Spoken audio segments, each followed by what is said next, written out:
नमस्कार दोस्तों, आपका मेरे चैनल में बहुत स्वागत है। मैं हूं आपके साथ समिता। दोस्तों, आज के वीडियो में हम जानेंगे कि इस कोरोना महामारी के बढ़ते प्रकोप के कारण यदि कन्याएं नहीं मिल पा रही हैं तो फिर हम कन्या पूजन कैसे करें। दोस्तों, चैत्र नवरात्रि के आखिरी 2 दिनों में कन्या पूजन का विशेष महत्व है। अष्टमी और नवमी के दिन कन्या पूजन बेहद शुभ माना जाता है।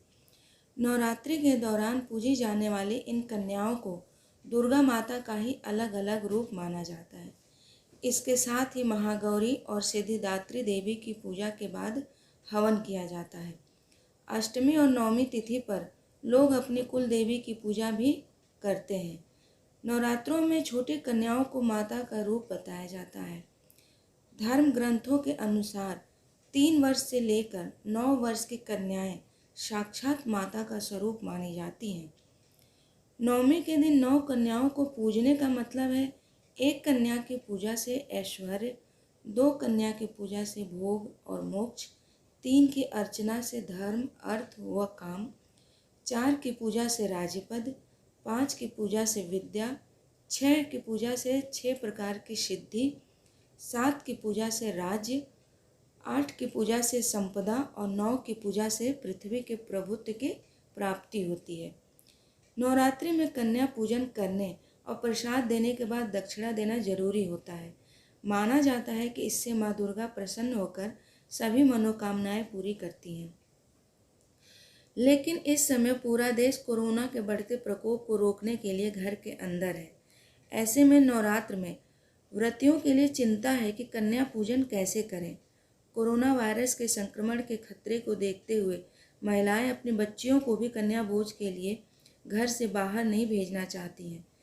इस समय सभी व्रतियों के लिए समस्या है कि वह कैसे अपने घर कन्या को आमंत्रित करें। इस साल 2021 में चैत्र नवरात्रि की अष्टमी तिथि 20 अप्रैल तथा नवमी तिथि 21 अप्रैल को है। इस कोरोना महामारी के बढ़ते प्रकोप के कारण आप सबके मन में यह विचार आ रहा होगा कि क्या इस बार हमें कन्या पूजन नहीं करना चाहिए। तो इसका जवाब है कन्या पूजन करेंगे, लेकिन थोड़ा अलग तरीके से, विधि विधान से संपन्न करेंगे। इस महामारी के चलते कन्याओं को घर पर नहीं बुलाया जा सकता। ऐसे में आप अपनी बेटी या घर में मौजूद भतीजी की पूजा कर सकते हैं। बस हमें ध्यान ये रखना है कि कन्या की आयु 10 वर्ष से ऊपर नहीं होनी चाहिए। अगर आपके घर में कोई बालक है तो कन्या पूजन में उसे भी बिठाएं। दरअसल बालक को बटुक भैरव के रूप में पूजा की जाती है। मान्यता है कि भगवान शिव ने हर शक्तिपीठ में माता की सेवा के लिए बटुक भैरव को तैनात किया हुआ है। कहा जाता है कि अगर किसी शक्तिपीठ में माँ के दर्शन के बाद भैरव के दर्शन न किए जाएंगे तो दर्शन अधूरे माने जाते हैं। कन्या पूजन से पहले घर में साफ सफाई हो जानी चाहिए।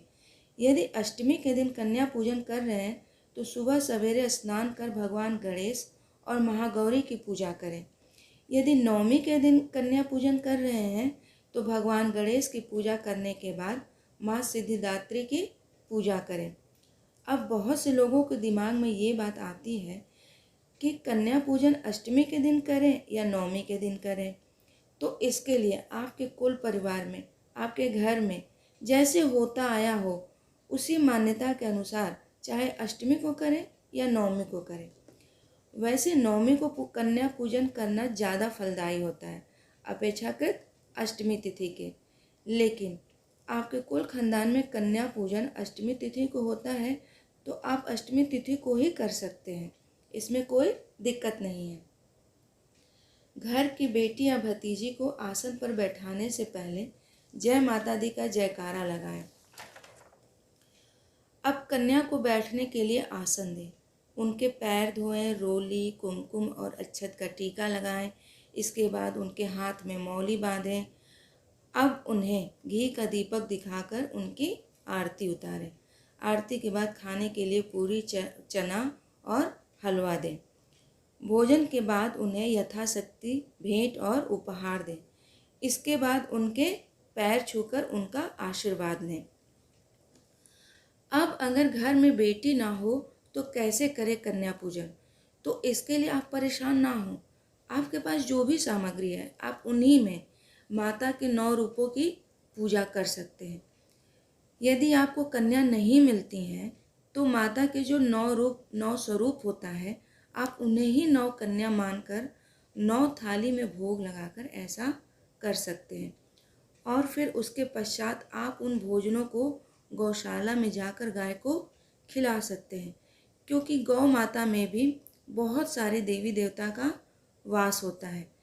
लेकिन यदि गौशाला नज़दीक में ना हो तो हम 9 कन्याओं के नाम से अलग अलग थाली लगाएंगे और उसमें कच्चे अनाज जैसे काले चने चढ़ते हैं तो उसकी जगह पे हम कच्चे अनाज काले चने चढ़ाएंगे।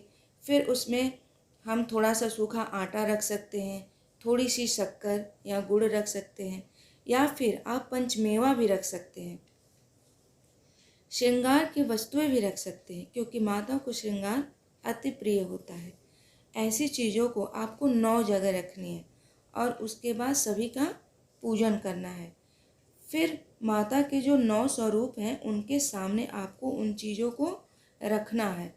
माता को 9 कन्या मानकर उन्हें पहले जल छिड़के, उसके बाद उन्हें रोली चंदन का टीका लगाएं, उसके बाद उनको महावर अर्पित करें, जैसे हम कन्याओं को महावर लगाते हैं। उसके बाद जो भोग की सामग्री है जैसे कि पंचमेवा, यह चीज़ें आप माँ को भोग में अर्पित करें, फिर उन्हें आचमन कराएं। इस विधि से हम जैसे कन्या पूजन करते हैं करके आप उन्हें दक्षिणा अर्पित करें और श्रृंगार की जो भी वस्तुएं हैं या कोई भी चीज़ जो आप गिफ्ट कन्याओं को देते हैं अपनी सामर्थ्य अनुसार दे सकते हैं। इस तरह आप माता को कन्या मानकर कन्या पूजन कर सकते हैं और इस सामग्री को आप मंदिर में भिजवा सकते हैं।